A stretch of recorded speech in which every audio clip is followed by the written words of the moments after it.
Hello, it's GLS. This is the NBA Draft's keys to the game. The three talking points I want to talk about are Ace Bailey, Volatility Index, and VJ Edgecombe at number 1. Because I don't personally believe that Cooper Flagg, despite his 50,000 versus like a 100 odds to go at number 1, will hit. Why?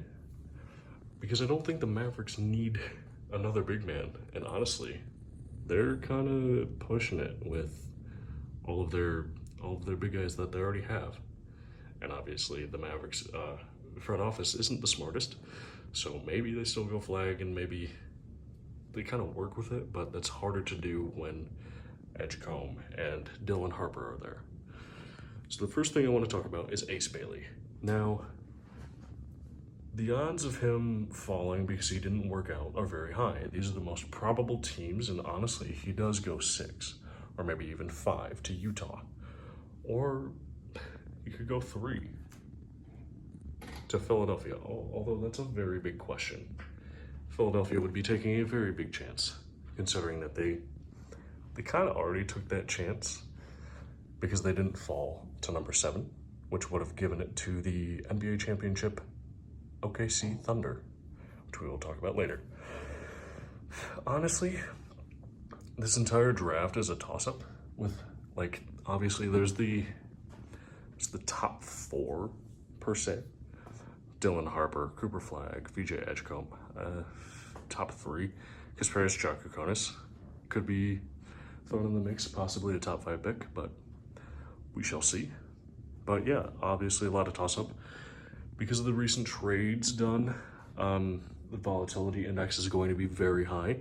OKC, with the 15th pick from, I believe, Miami, will likely to be trading down to get more draft capital.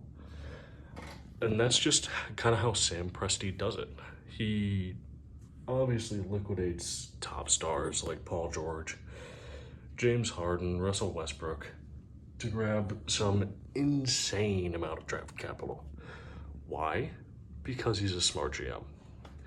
And obviously Shai Gilgeous-Alexander, the MVP, finals MVP, scoring title, was like a sweetener in that deal for Paul George. Think about that. That's insane. I expect them to do a little bit of the same here, and maybe they trade some of their younger talent for some picks far off, like how they have 5, I believe, 2029 second-round picks. Maybe it's 6, and maybe it's 2030. I personally cannot remember. But I see OKC trading down, and I see Brooklyn trading up with all of their picks.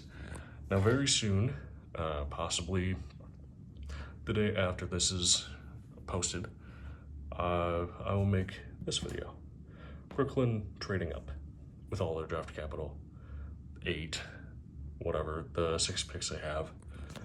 That's very possible for me. I feel like they could trade up to 5 with Utah, possibly even trade down to 11 to garner some better capital there.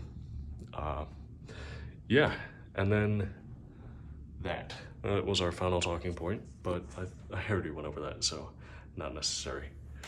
All right, NBA draft is in 3 hours.